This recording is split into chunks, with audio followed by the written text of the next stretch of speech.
Subscribe and leave a comment saying I subscribed, and I will personally reply to your comment.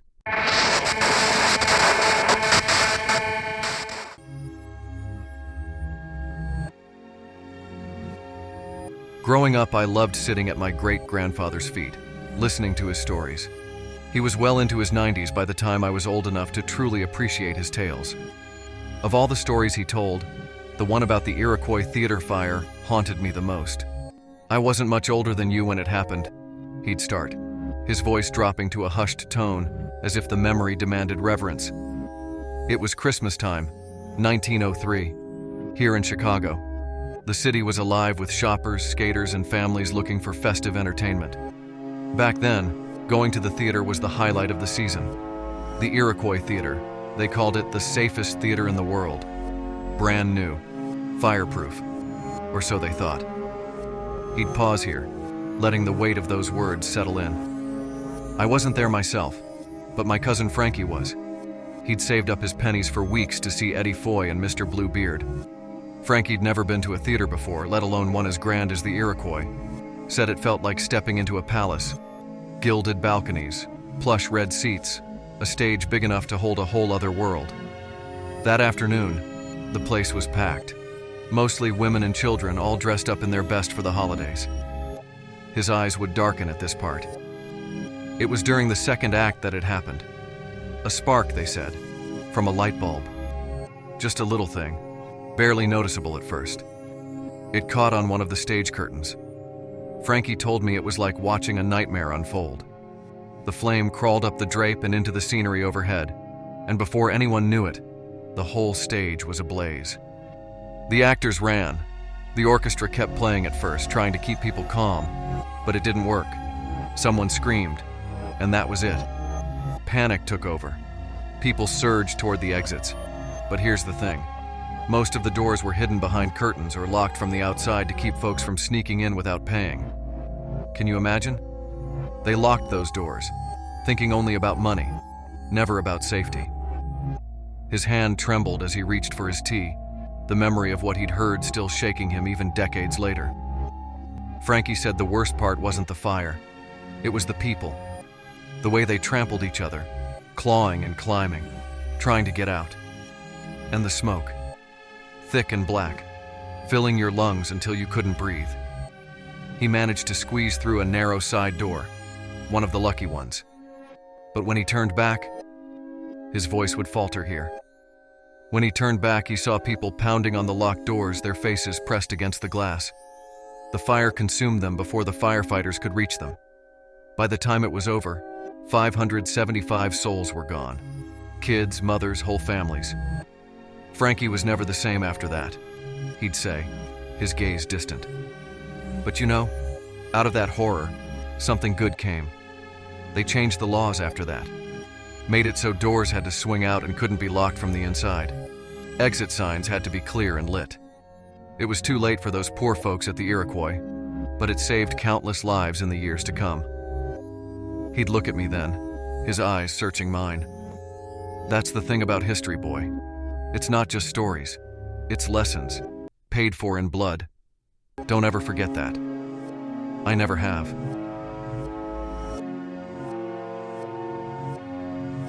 It was the day after Christmas, 2004. I was 16 and my parents had taken me to Phuket, Thailand for a family vacation. We had gone away for Christmas since I can remember. I'd been reluctant to go at first, thinking it was going to be a week of boring tours and awkward family dinners like always. But the beaches were incredible, and I'd spent the past few days snorkeling, drinking fresh coconuts, and enjoying the freedom of being halfway across the world.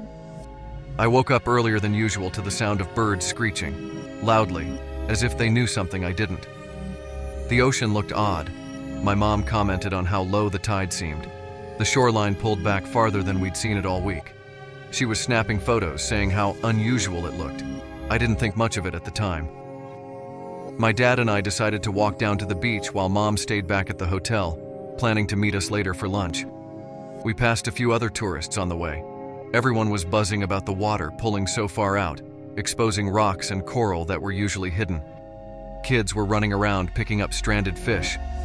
It all felt surreal, like some kind of natural magic trick. Then I heard it. A low rumble, distant but growing, like a freight train or an airplane engine.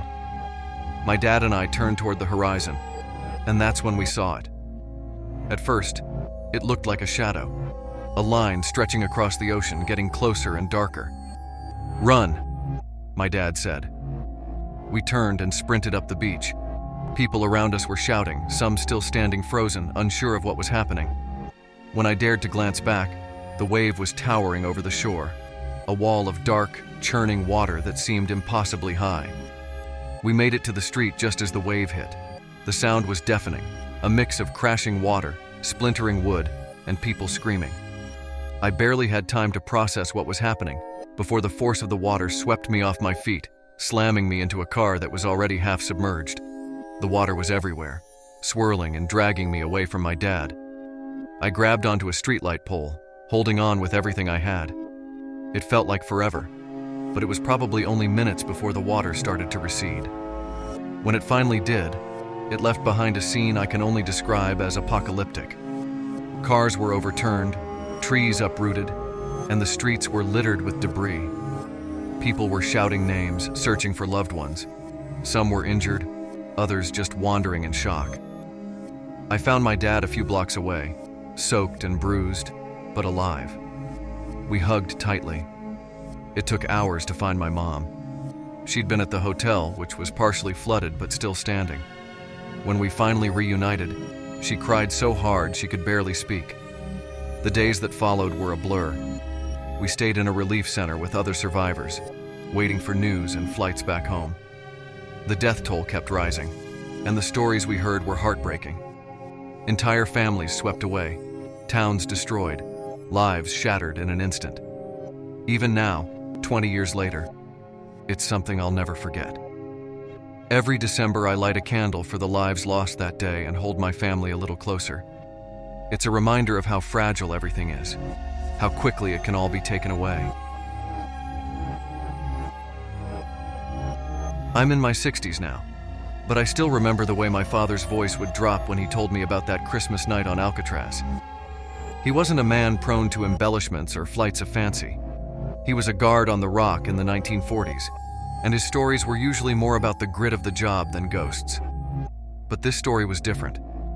He only told it to me a handful of times, and every time he did, he'd get this far-off look in his eyes, like he was back there in that moment. My dad was there the night Warden Johnston hosted his Christmas party at the boarding house on Alcatraz. It was a rare occasion for the staff to come together and let their guard down, so to speak. A brief respite from the constant tension of working in a place that housed some of the most dangerous men in the country. Dad described the atmosphere as cheerful, laughter, music, the warmth of the stove cutting through the island's chill. But that didn't last. As the evening went on, a group of guards started trading ghost stories. My dad said he wasn't surprised. After all, Alcatraz had a way of getting under your skin. Its isolation, its dark history. Sometimes it felt like the walls themselves could tell stories of misery that had soaked into them over the years. My dad wasn't much for ghost stories, but he listened as one of the men spoke up, his voice low and unsteady. The man began describing an encounter he'd had while on patrol, a figure that seemed to appear out of nowhere. He described the man in detail: a gray suit, a brimmed cap, and thick mutton chop sideburns, like something out of another era. But it wasn't just the appearance of the figure that unnerved him. It was the way the man's eyes seemed to cut right through him, as if he wasn't just looking at him, but into him. The room had gone quiet as the man spoke. My dad said he could feel the mood shift, a heaviness settling over the gathering. And then, just as the story ended, something happened. The temperature in the room plummeted. It wasn't just the usual damp cold of the island. This was bone deep, unnatural. Before anyone could react, the fire in the Ben Franklin stove sputtered and died, as though an invisible hand had snuffed it out. And then they saw him. The man in the gray suit stood there, as real and solid as any of them. My dad swore the room was so quiet you could hear a pin drop. No one moved. No one spoke. The figure just stood there, unmoving, unblinking. Then, as suddenly as he had appeared, the man vanished. Gone.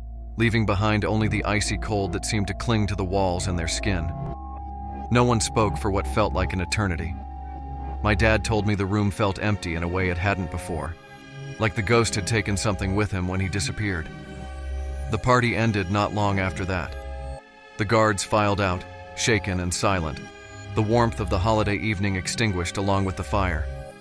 My dad never claimed to know who or what the man in the gray suit was. Some of the guards thought he might have been the spirit of an inmate, one whose time on Alcatraz had ended violently. Others thought he might have been someone tied to the island's history before it became a prison. My dad didn't speculate much. He only said, "I don't know what it was, but I know it was real." Over the years, I've visited Alcatraz a few times. It's a strange feeling, walking through the place that my father knew so well, where that story still seems to linger in the air. Tourists talk about the chills they feel in certain parts of the prison, the strange sounds, the sense of being watched. And every time I step onto that island, I can't help but think about my dad's story and that ghostly Christmas night. Even now, decades later, I can hear his voice. Some things don't stay buried, son. Not in a place like that. And as much as I'd like to dismiss it as just a story, a part of me knows better. Alcatraz holds its secrets tight, and some of them, I think, will haunt the rock forever. If you would like to hear more stories and support this channel, please give this video a thumbs up and subscribe. Thanks for watching.